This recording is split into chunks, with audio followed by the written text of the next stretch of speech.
உங்களுக்கு வந்து 2026 எலெக்ஷன்லாம் மறுபடியும் ஆட்சி அமைப்போம் 234 தொகுதிகள் 200 தொகுதிகள் நாங்கள் ஜெயிப்போம்னாரு. இன்றைக்கி பெண் நிறுவனத்துடைய சர்வே ஒன்று கிடச்சிருக்கு. அதில் வந்து 125 சீட்டில் திமுக தோற்கிறதுக்கான பாசிபிலிட்டி இருக்குது. 109 சீட்டு தான் வந்து ஜெயிக்கிறதுக்கான வாய்ப்புள்ள தொகுதிகளாக இருக்குது அப்படிங்கிற ஒரு தகவல் வந்து முதல்வர் ஸ்டாலின் அவர்களுக்கு கொடுக்கப்பட்டிருக்கு. ஸோ அப்போ உங்களுக்கு பயம் வரத்தான் செய்யும்.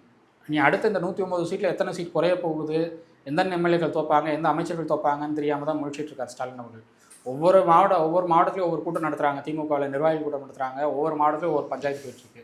வேலூர் மாவட்டத்தில் கமிஷன் பிரிக்கிற பஞ்சாயத்து, செங்கல்பட்டு மாவட்டத்துலையும் கமிஷன் பிரிக்கிற பஞ்சாயத்து போயிட்டுருக்கு. சவுத்தில் வந்து திருநெல்வேலி தூத்துக்குடியிலலாம் வந்து சாதி ரீதியான பஞ்சாயத்துகள் போயிட்டுருக்கு. திருச்சி பெரம்பலூர்லாம் வந்து அமைச்சர்கள் வந்து ரொம்ப அதிக அளவில் எங்களை ஒதுக்குறாங்கன்னு ஒரு தரப்பு குற்றச்சாட்டை வச்சு அது ஒரு பஞ்சாயத்தை போயிட்டுருக்கு. இப்போ உங்களுக்கு மாவட்ட ரீதியாக திமுகவில் பஞ்சாயத்து இருக்கும்போது பயப்பட தான் செய்வாங்க. ரெண்டாவது சவுத்தில் பாஜக நல்ல வளர்ச்சி பார்த்துட்ருக்காங்க. எல்லா விதமான கம்யூனிட்டியும் வந்து பாஜகவுக்கு ஆதரவு கொடுக்கக்கூடிய இடத்துக்கு வந்துட்டாங்க.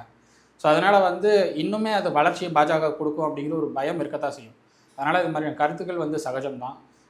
திமுக வந்து அவங்க சிறுபான்மை சமூகத்தினரை வந்து வாக்கு வங்கியாக நினச்சி அவங்கள ஏமாற்றிக்கிட்டு இன்னுமே வந்து அரசியல் பண்ணிகிட்டு இருக்காங்க. அது மாதிரி பாஜக போகாது அப்படிங்கிறதுக்கு ஒரு உறுதியான வாக்குறுதி கொடுக்கலான்னு தான் நான் நினைக்கிறேன்.